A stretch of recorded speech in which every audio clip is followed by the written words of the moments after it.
ومكروا ومكر الله والله خير الماكرين। তোমরা ষড়যন্ত্র করো, তোমরা প্ল্যানিং করো, তোমরা গুলটিবাজি করো, আল্লাহ বলেন ওয়াল্লাহু খায়রুল মাকিরিন। আমার আল্লাহ হলেন উত্তম পরিকল্পনাকারী। কি? আমার আল্লাহ হলেন উত্তম পরিকল্পনাকারী। তিনি পরিকল্পনা করেছেন ওয়া তুইজ্জু মান তাশা ওয়া তুযিল্লু মান তাশা। আমার আল্লাহর পরিকল্পনাই ছিল তোরা যে আলেমদেরকে লাঞ্ছিত করতেছিস, তোমরা যে আলেমদেরকে নির্যাতন করতেছো, যে আলেমদেরকে হামলা দিয়েছো, মামলা দিয়েছো, রিমান্ডে নিয়েছো, আল্লাহ বলেন আমি এদেরকে ইজ্জত বাড়ায়া দিব। আর তোরা যারা এখন ক্ষমতা পায়া আলেমদেরকে লাঞ্ছিত করতেছো, তোদেরকে এমন লাঞ্ছিত করব যেটা পৃথিবীর ইতিহাসে নাই। হয়েছে কি হয় নাই? আল্লাহর কোরআনের সাথে মিলছে কি মিলে নাই? আল্লাহ বলতেছে তোমরা আলেমদেরকে লাঞ্ছিত করেছো, আমি তোমাদেরকে সমাজে লাঞ্ছিত করব। সুবহানাল্লাহ। আপনি একটা ঘটনা মিলায় নিয়েন, পারলে মিলায় নিয়েন। যে এলাকার নেতা এলাকার ইমাম সাহেব, খতিব সাহেব, মুয়াজ্জিন সাহেবের সাথে খারাপ ব্যবহার করে, ওসিরেই দেখবেন আল্লাহ এর এমন লাঞ্ছিত করবে। সুবহানাল্লাহ। মিলায় নিয়েন, দেখছেন।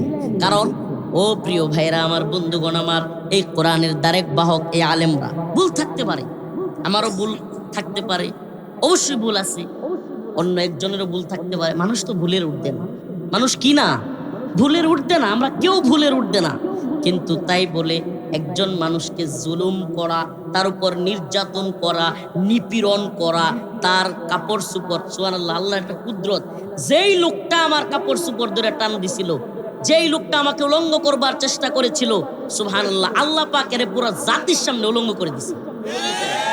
ডিবি হারুন, ওরে আল্লাহ এমন, সুবহানাল্লাহি ওয়া বিহামদিহি, ও আমার নির্যাতনের এই কাপড় চোপড় খোলার ভিডিও কইরা, মহিলা দিয়া জড়ায়া দইরা এগুলো ভিডিও করে প্রচার করাইতে চাইছিল। আল্লাহ বলে তোর এই ভিডিও সব নষ্ট হয়ে যাবে, কোথায় হাওয়া হয়ে যাবে। আজ পর্যন্ত কেউ এই সমস্ত ভিডিও যে করছে দেখছেন? আমার ভিডিও যে এগুলো ধরে নিয়ে করছে কেউ দেখছেন?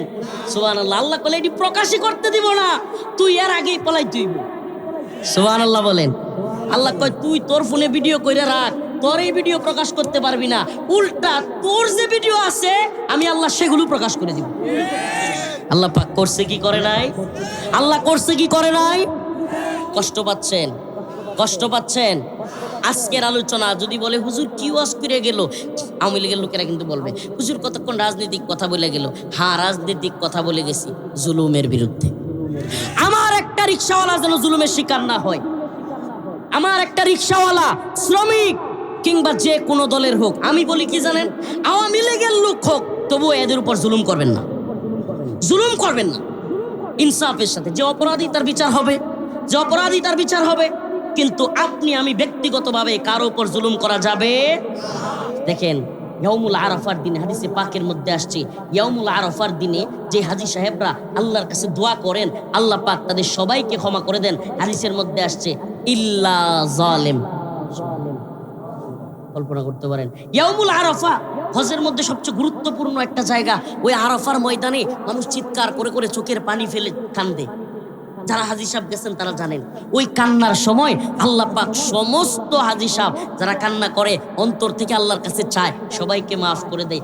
ইল্লা জালেম, আল্লাহ জালেমরে ক্ষমা করে না। তাহলে কল্পনা করতে পারেন আমরা কেউ জুলুম করব?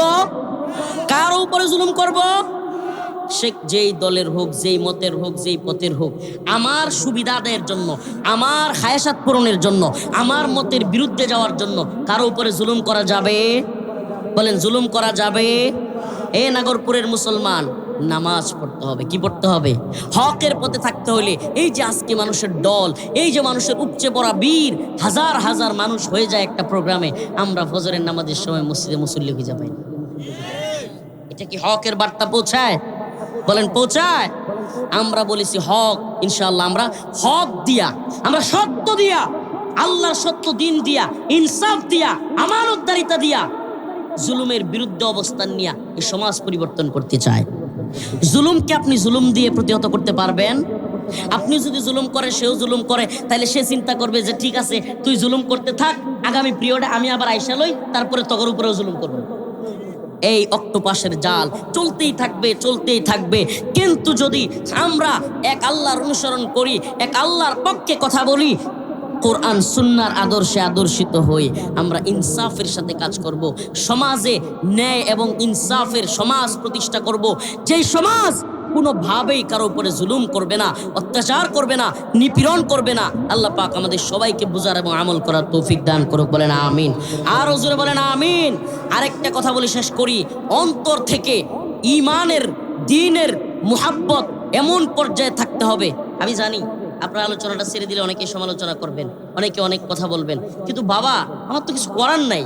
এখন যদি এখানে আরো সময় লেট করি, 10টা বাজে, আমার 11টায় থাকার কথা এলেঙ্গায়। আমি বারবার ডাক্তার সাহেবরে বলছি, ডাক্তার সাহেব এই বছর নিয়েন না, পিরাপিরি করেন না, মানুষ রাগ করবো, সময় দিতে পারবো না। এত ভাঙা রাস্তা, আমার মনে হয় এই এলাকা নাকি আওয়ামী লীগের এমপির বাড়ি ছিল। এত খারাপ রাস্তা মনে হয় পুরো বাংলাদেশে নাই।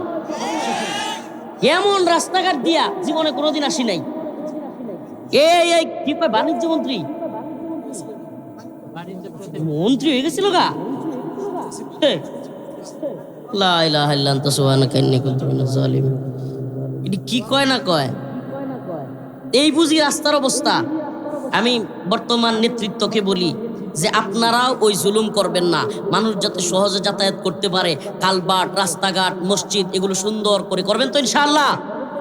যারা নেতৃত্বে আসবেন ইনসাফের সাথে, জুলুম না করে সমাজের কাজ করবার চেষ্টা করবেন। হুজুররা আসতে সময় লাগতো 20 মিনিট, টাঙ্গাইল থেকে সময় লাগে 1.5 ঘন্টা। 20-25 মিনিটের রাস্তা, আমি দেখলাম যে 25 কিলো না কয় কিলো, 22 কিলো রাস্তা আসতে। ভালো রাস্তা হইলে কেলু পিছে কেলু 1 মিনিট ধরেন, কিংবা 1 মিনিট 1.5 মিনিটই ধরেন, 30 মিনিট সময় লাগতো সর্বোচ্চ। এখন লাগছে 1 ঘন্টা 17 মিনিট।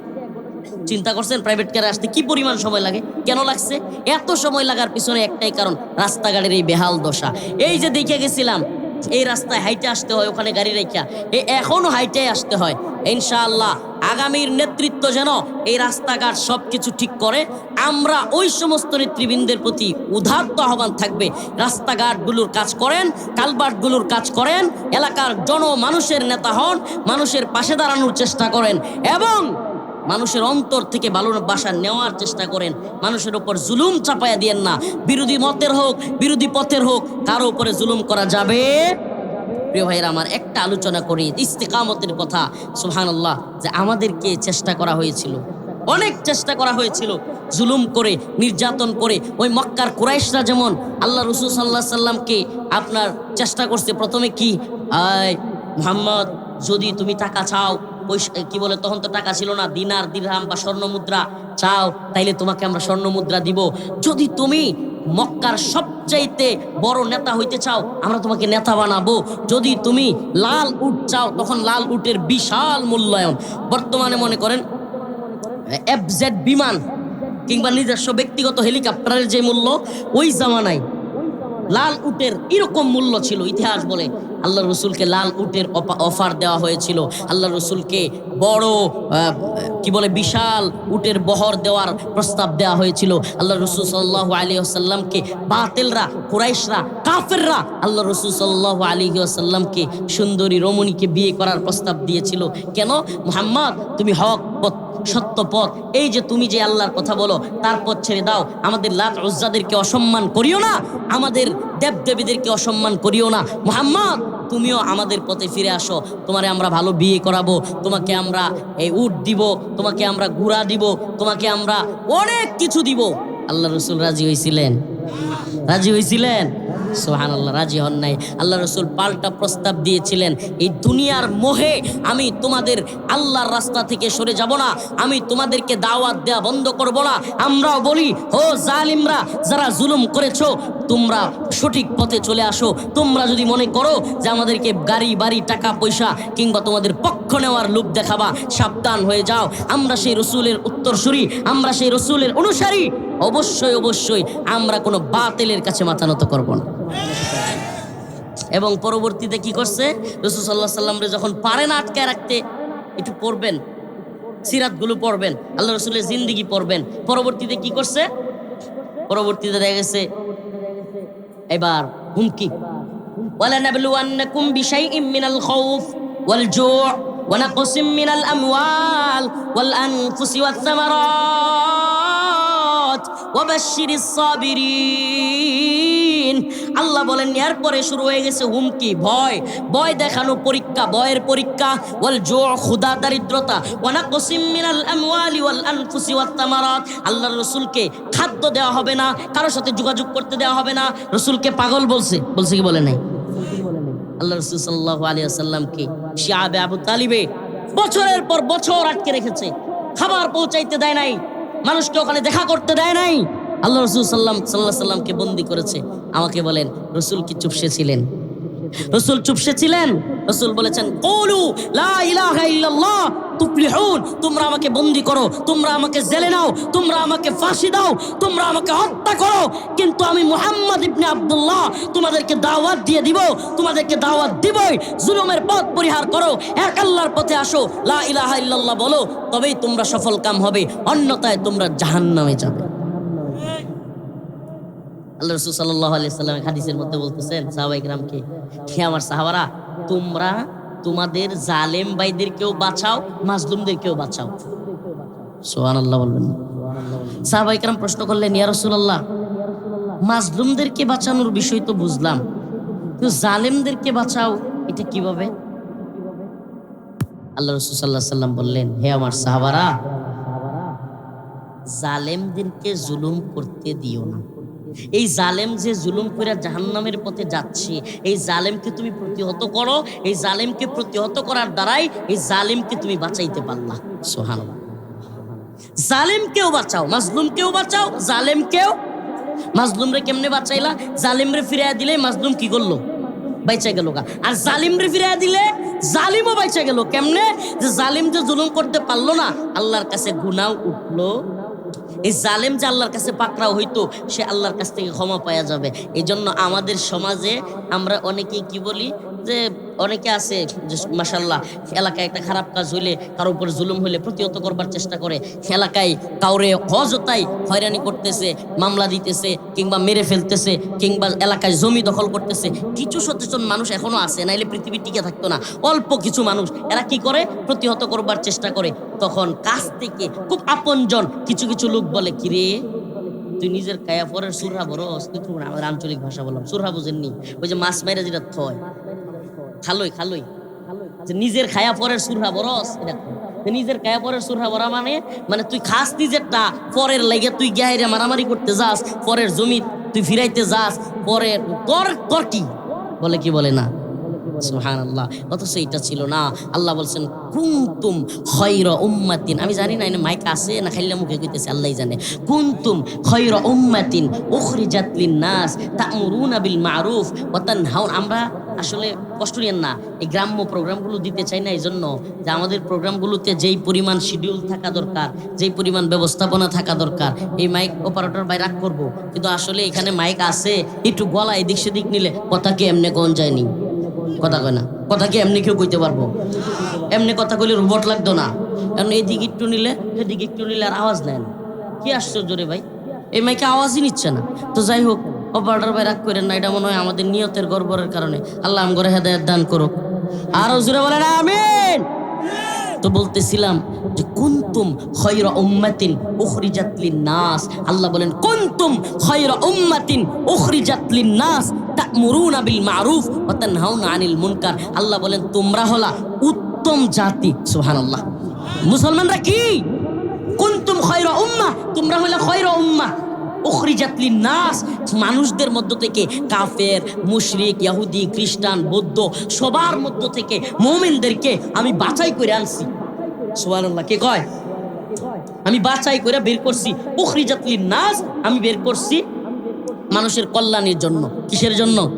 তা'মুরুনা বিল মা'রুফ ওয়া তানহাউনা আনিল মুনকার। আল্লাহ বলেন তোমরা মানুষের কল্যাণ কিভাবে পৌঁছাবে? তা'মুরুনা বিল মা'রুফ ওয়া তানহাউনা আনিল মুনকার। তোমরা সৎ কাজের আদেশ করবে, অসৎ কাজ থেকে নিষেধ করবে। সুবহানাল্লাহ। তার মানে এটা একটা উত্তম আমল। উম্মত, আমরা যে বলি আমরা শ্রেষ্ঠ উম্মত, আমরা শ্রেষ্ঠ উম্মত তখনই হইতে পারবো যখন আমরা অন্যায় কাজে বাধা দিব। অন্যায় কাজে বাধা দেওয়া এটা একটা ইবাদত। এটা কি ইবাদত? জুলুম দেখে চুপ থাকা, যে জুলুম করে তাকে বলে জালেম। এই শেষ কথাটা শুনে নেন, যে জুলুম করে তারে কি কয়? আর যে জুলুমের শিকার হয়, ভিকটিম, তারে বলে কিন্তু যে এই জুলুম এবং মাজলুমকে দেখা চুপ থাকে, কিছুই বলে না, এরে কি বলে জানেন? খিজলাম। আরবিটা আজকে জানেন কি? খিজলাম। খিজলাম, খিজলাম। জালেমের যে অপরাধ, খিজলামের একই অপরাধ। জালেমের আল্লাহর কাছে যে শাস্তি, খিজলামের একই শাস্তি। হায়, ভয়ঙ্কর বিষয়।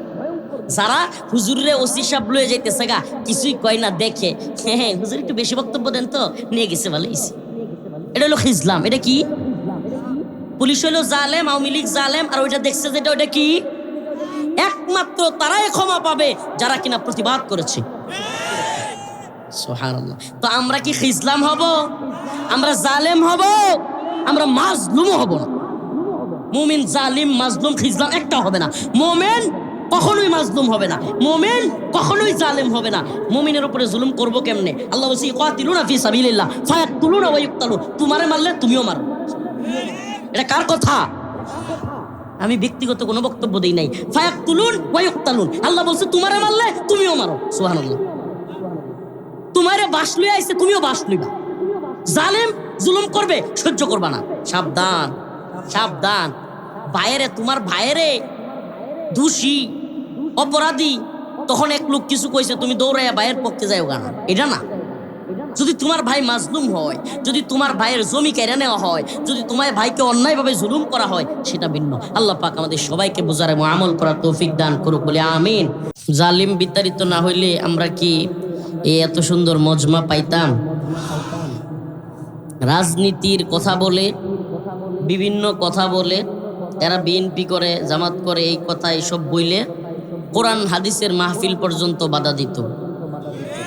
ছিল কি ছিল না? সুবহানাল্লাহ। আল্লাহ বলছে ফালা তাহসাবান্নাল্লাহা গাফিলান আম্মা ইয়ামালুজ জালিমুন। আল্লাহ বলছে যে আল্লাহ তাআলা জালেমদেরকে দেখেন। আল্লাহ কি করেন?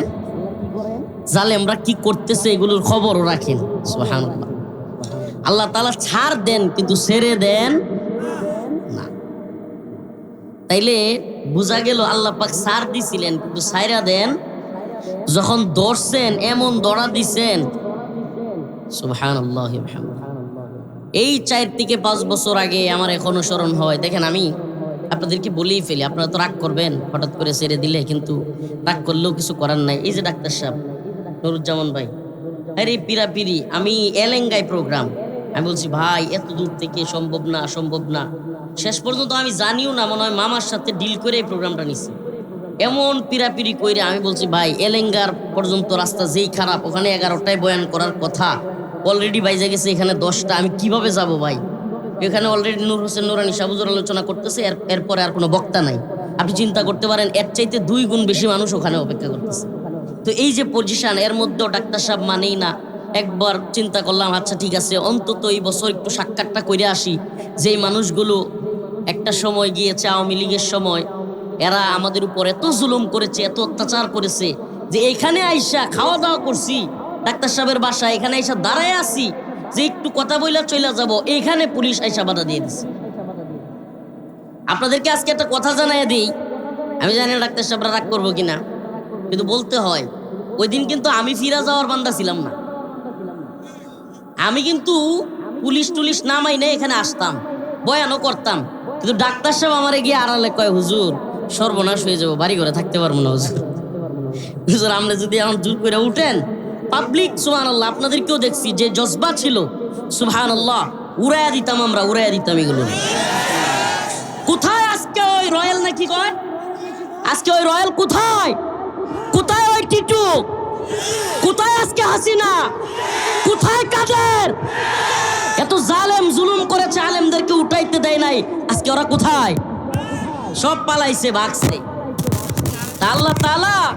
আল্লাহ তাআলা এদেরকে সার দিছিল, মনে করছে এরা একটা কিছু হয়ে গেছে, নাউজুবিল্লাহ। কোরআনের প্রোগ্রাম বন্ধ করে দিতে চায়, কত বড় দুঃসাহস! কোরআনের প্রোগ্রাম বন্ধ করে দিতে চায় আলেমরা। আরে মিয়া, তোমার যদি রাজনীতি করার থাকে, আরেকজনের সমালোচনা করার অধিকার নাই? তোমার পছন্দ না হইলে তুমি একটা আলোচনা করবা, পর্যালোচনা করবা, কোরআনের মাহফিলে কথা বলতে দিবা না, এটা আবার কেমন কথা? বলেন এটা কেমন কথা? আল্লাহ বলছে কুল জাআল হক ওয়া যাহাকাল বাতিল ইন্নাল বাতিলা কানা যাহুকা। আল্লাহ রাব্বুল আলামিন বলেছেন সত্য যখন চলে আসবে মিথ্যা তখন পলায়ন করতে বাধ্য হবে। সত্য আসছে কি আসে নাই? সত্য আসছে, মিথ্যা পালাইছে কি পালায় নাই? এটা আল্লাহর ঘোষণা। সত্য যখন চলে আসবে মিথ্যা পালায়া যাইতে বাধ্য হবে। আল্লাহ পাক যে ঘোষণা দিয়েছেন সেই ঘোষণা আপনি আমি আজকে বুঝি বা না বুঝি, আগামীকালকে অবশ্যই অবশ্যই সেটা আল্লাহর কথা মতোই হবে। আমার বুঝে আসলেও আসলো, না আসলেও নেই, কিন্তু আল্লাহ যা বলছে তা কি হবেই হবে। আল্লাহ যা বলছেন তা কি হবেই। সুবহানাল্লাহ। অতএব গোলামিটা করব কার? কোন নেতা, কোন নেত্রীর, কোন দলের গোলামি করব কার? সাবধান সাবধান। এখন তো এক জালিম চলে গেছে, নতুন করে কেউ কারো উপরে জুলুম করিয়েন না। যদি মনে করেন আমাদের অবস্থান ভালো, এখন আমরাও জুলুম করব, নাউজুবিল্লাহ, তাইলে ওদের পিটানিটা আপনারাও খাওয়ার জন্য তৈরি থাকি। খুব কারো উপরে জুলুম করবেন না। কোনো মানুষের উপর জুলুম করা যাবে না। মানুষের পাশে দাঁড়ানোর চেষ্টা করতে হবে, ইসলামপন্থীদের পাশে দাঁড়ানোর চেষ্টা করতে হবে, গরিব অসহায় মানুষের পাশে দাঁড়ানোর চেষ্টা করতে হবে। আপনার রাজনীতি যদি জনগণের কল্যাণে হয়, দেশের কল্যাণে হয়, ইসলামের কল্যাণে হয়, মানুষ আপনাকে বুকে টেনে নেবে। মানুষ কোনো জালেমকে কখনোই অন্তর থেকে মোহাব্বত করে, ভয়ে কিছু বলে না, ভয়ে কিছু বলে না, কিন্তু আড়ালে ঠিকই সমালোচনা করে যে এই লোকটা কতই না খারাপ। আপনি জানেন আপনাদের ওই ভিডিও পুরো সারা বাংলাদেশে আলোচিত হয়েছিল তখন, সারা বাংলাদেশে, আলহামদুলিল্লাহ। তবে এখানে একটা কথা বলতেই হয়, আমার সাথে যে ছেলেটা এসেছিল সে মূলত কিছু মিসআন্ডারস্ট্যান্ডিং করে ফেলছিল, যদিও এটা পরবর্তীতে আমি ওরা শাসাইছি। আমি জানতাম না ও আয়সা কি কথা বলতেছে। বিষয় হচ্ছে কি, স্থান কাল পাত্র ভেদে অবস্থান অনুযায়ী কথা বলতে হবে। একই কথা জামাত ইসলামের আমির সাহেব বললে কিংবা হেফাজতে ইসলামের আমির সাহেব বললে যেই প্রতিক্রিয়া হবে, যেই অবস্থান তৈরি হবে, এই একই কথা আপনাদের এলাকার একজন হুজুর বললে কিন্তু হবে, কথা কিন্তু এক। সেম ভাবে প্রত্যেকটা বিষয়ের কথার গুরুত্ব, কথার ওজন, ব্যক্তি, এগুলো নির্ভর করে হলো ব্যক্তির অবস্থান অনুযায়ী। আলহামদুলিল্লাহ আলহামদুলিল্লাহ, আল্লাহ পাকের শুকরিয়া, সারা দেশে প্রোগ্রাম করি, সারা দেশে সফর করি, আলহামদুলিল্লাহ আল্লাহ পাকের শুকরিয়া। মানুষ যেইভাবে ভালোবাসে, গ্রহণ করে নিয়েছে। এখন একটা কথা বললে মানুষের মধ্যে, অন্তরের মধ্যে গাতে যে না, এই লোকটা ত্যাগ স্বীকার করছে। যেমন এখানে উপস্থাপক সাহেব 2 বছর বলছে, এক চাচা কেঁপে গিয়ে কয় কে 2 বছর, মানে চাচা বলতেছে যে 2 বছর কেমনে, 2 বছর আগে তো উনি জেলেই ছিল, আমি বের হয়েছি 2 বছর হয়ে গেছে। আমি বের হয়েছি কয় বছর? 2 বছর। তাইলে জেল কাটছি আরো প্রায় 32 মাস, হিসাব করেন। হ্যাঁ, এর আরো 3-4 মাস বা 6 মাস আগে আসছিলাম, তাইলে মোটামুট 5 বছর আগে এখানে আসছিলাম, ঠিক কি ঠিক না? তো 5 বছর আগে এখান থেকে বাধাগ্রস্ত হয়ে গেছি। সুবহানাল্লাহ। এই একই জমিন আছে, এই একই মাইক আছে, এই একই এলাকা আছে, এই একই রাস্তাঘাট সব আছে, কিন্তু জালেমগুলো এখন আর নাই। সুবহানাল্লাহ বলবেন না? অতএব এর থেকে শিক্ষা নেওয়ার আছে আমাদের। ওই লোকগুলো যদি থাকে, আমি আপনাদেরকে একটা প্রশ্ন করি, আমি মাঝে মাঝে এটা বলি, মনে কষ্ট নিয়েন না। এই প্রোগ্রামটা একটা বিশেষ মাহফিল, তো এখানে এগুলো আলোচনা কিছুটা হবেই। এত কষ্ট কইরা বয়ানের স্টেজে না ওইটা চলে গেছি, তো এজন্য এই কথাগুলো কিছুটা চলেই আসবে, অনিচ্ছা সত্ত্বেও এগুলো বলতে হচ্ছে। আমি একটা প্রশ্ন করি আপনাদেরকে, মনে করেন আমি এই এলাকায় আওয়ামী লীগের যারা আছেন এই ভাইদেরকে উদ্দেশ্য করে ওয়াজটা করতেছি, কি যে ভাই আপনি মনে করেন বলেন যে হুজুর আপনি বলছেন প্রচুর প্রধানমন্ত্রী, আমি মানি না, হ্যাঁ, তো আমাদের নেত্রীর বলছেন আমাদের কষ্ট লাগছে, গায়ে লাগছে, ঠিক আছে, আপনাদের কথা যদি আমি মাইনাও নেই যে ইসলামের বিরুদ্ধে গেলে প্রধানমন্ত্রী মানি না, রাষ্ট্রপতি মানি না বলছি, কিংবা আপনাদের সরকারের বিরুদ্ধে আমরা আলোচনা করছি, আপনাদের কথা অনুযায়ী যদি ধৈর্যও নেই যে আমরা ঠিক আছে ভুল করছি, কি করছি, যদি আপনাদের কথা অনুযায়ী কিছু সময়ের জন্য ধরেও নেই যে আমি মানলাম যে ঠিক আছে, ওইভাবে বলাটা হয়তো উচিত হয় নাই, ঠিক আছে আমি মানলাম, কিন্তু আমাকে বলেন যে আমাদেরকে তো আপনি জেলখানায় নিলেন, অ্যারেস্ট করলেন, এরপরে জেলে নিয়ে বন্দি করলেন, রিমান্ডে নিলেন। এরপরে প্রসেসিং কি? আদালতের মাধ্যমে আপনি যদি অপরাধী মনে করে থাকেন, আদালতে আপনি গিয়ে সাক্ষ্য দিবেন, আমার যদি রায় হয় বিচার হবে। আচ্ছা, আপনি গোয়েন্দা সংস্থা দিয়া, পুলিশের লোক দিয়া, ডিবি দিয়া, র্যাব দিয়া আপনি একজন আলেমের বন্দি থাকা অবস্থায় তার কাপড় চোপড় খুলে ফেললেন, এটা কোন আইন হইতে পারে? আল্লাহি, আল্লাহ সাক্ষী, আল্লাহকে সাক্ষী রেখে বলছি। বলেন তাইলে এখন আওয়ামী লীগের লোকদের কাছে প্রশ্ন, বলেন যে এইটাও কি আপনারা সঠিক মনে করেন? তাইলে আপনাদের বিবেক পচে গেছে, কুত্তা পেশাব করছে, আপনাদের বিবেক নাই।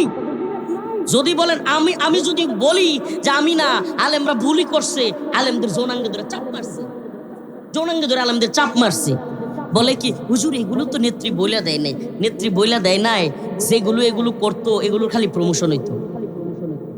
যারা আলেমদেরকে মারতো, জেলে নিত, রিমান্ডে নিত, এদের আরো কি হইতো? তাইলে কি বোঝা যায় নেত্রী এগুলোর প্রমোশন দেয় নাকি আর কেউ দেয়? তাহলে প্রমোশন যে দিচ্ছে সেই তো মূলত এগুলো করার জন্য উৎসাহ দিচ্ছে। যে যত পারো খুন করো, যে যত পারো গুম করো, যে যত পারো বিরোধী দলকে নির্যাতন করো, নিপীড়ন করো, স্টিম রোলার চালাও। প্রিয় ভাইরা আমার, কোনো জালেম এভাবে ক্ষমতায় থাকতে পারে না। কষ্ট পাচ্ছেন?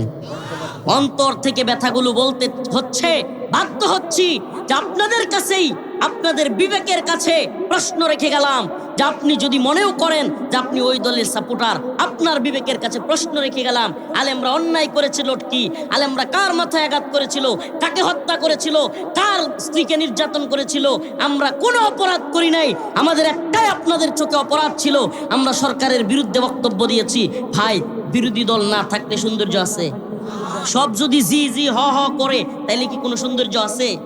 তো আমরা তো বিরোধী পক্ষ ছিলাম, আমরা আপনাদের সমালোচনা করেছি, সমালোচনা সহ্য করতে পারেন নাই, ঠিক আছে আপনি অ্যারেস্ট করছেন, কিন্তু অ্যারেস্ট করার পর আলেমদেরকে জুলায়া পিটাবেন, আলেমদের যৌনাঙ্গে চাপ দিবেন, আলেমদের কাপড় খুলে ফেলবেন, আল্লাহর আরশেও সেটা সহ্য হয় না। আল্লাহর আরশে লেগেছে। কি মনে করেছেন এই জন্য আল্লাহ পাকের পাকড়াও?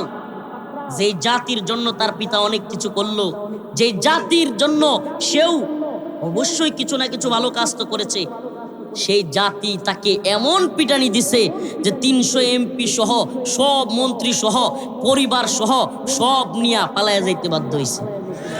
রান্না করা খাবারও খায়া যাইতে পারে নাই, সময় নাই, আলেম ওলামাদেরকে বক্তব্য দিতে মাইক দেয় নাই। সুবহানাল্লাহ, 40 মিনিটের বক্তব্য দিতে চাইছিল, 40 মিনিটের একটা রেকর্ডিং বক্তব্য। আল্লাহ বলতেছে তোর এই বক্তব্য দেওয়ার সময় নাই, আগে ভাগ। সুবহানাল্লাহ বলবেন না? এই খেলা কে খেলে?